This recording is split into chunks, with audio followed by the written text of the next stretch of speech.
Hello, friends. This is Tom Hazvold. I'm sending you my greetings on this occasion of the 50th anniversary of the Valdres Chapter of Sons of Norway. So, best wishes to you all. I'm a veteran of the Valdres Exchange program, so I thought I'd just share a couple of thoughts.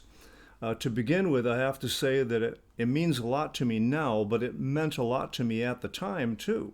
So much so that I went to Luther Library and studied up on Norway a little bit and wrote an essay in preparation to my interview. I was surprised that when I walked in, Gordon Christensen, the first thing he said was, "Well, are you excited about going to Norway?" And I thought, well, gosh, I haven't even been accepted yet. But that went well, and June came around, and I bought a ticket on Icelandic Air from Chicago to Reykjavik and to Luxembourg. In Luxembourg, I met my friend Tim Lakander, and I bought a $175 Interrail pass, and we rode the trains around Europe for a couple of weeks before ending up in Norway.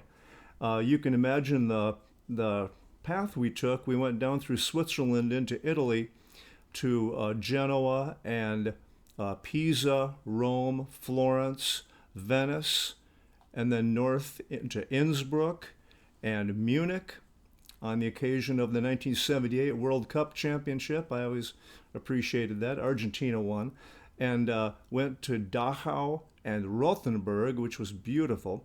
And then over to Paris, and then across the Channel to London, Bath, Glasgow, Inverness, Oxford, and then to London and back across the Channel to the continent, and to Brussels and Amsterdam, Hamburg, Copenhagen, Göteborg, and then to Oslo. And then we stayed with my mom's cousins who were living in, still do, live in Drøbak. And then after that, I went on my own up to Fagernes, where I met with the coordinator of the Norway end of this Valdres Exchange program. She was very nice and very, very gracious, but I could tell she was a little irritated that I had taken a couple of weeks and seen the continent before going to Norway. But anyway, she was very nice, and I spent my first couple of weeks with a family in Bang. Maybe you remember the Huseby family, and Sur Aurdal, Bang, B-A-G-N, and they were really traditional people. It was really a traditional look at Norway. They were Nordkapp people who had been moved down, I think, in 1940 when the conflict arose.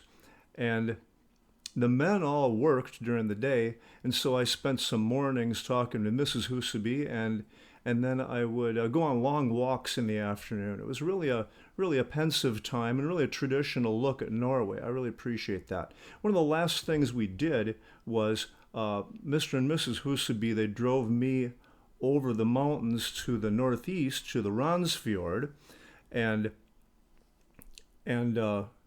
we found my father's cousins who live on the old Hazvold farm. And Mr. Huseby, he was pretty clever about that. He just pulled up beside an old man with a postal truck, and he said, "Hasval," and the guy pointed up the hill and said, "Well, that's it. Okay." So there we went. And we had a very nice visit with them. I really appreciate that a lot. And a couple of weeks after all that, I stayed with the Stende people during the first part of August.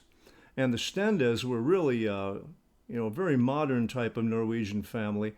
The dad was a BMW Citroën guy. If you remember, there's a BMW dealership on the east end of Fagernes. This was Aurdal, and it was really a good time with those guys. But it was like the kind of the university crowd versus the traditional crowd, and Geyer and I, many nights we'd go out to a house party at some young people's place, and we'd have a good time and get back in the wee hours of the morning. But it was a very, very good time. And one of the last things we did is Mrs. Stende and her sister, I believe, the two women, they took me on a little ski vacation. It was August, but we went all the way up to Beitostølen, and they had T-bar set up on a glacier.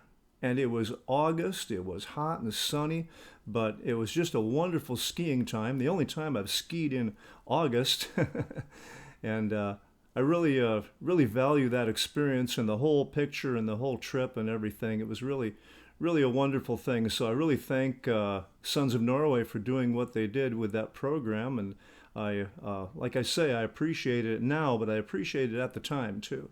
So best wishes to you all. Here's to another 50 years. So I'll see you later. Thank you.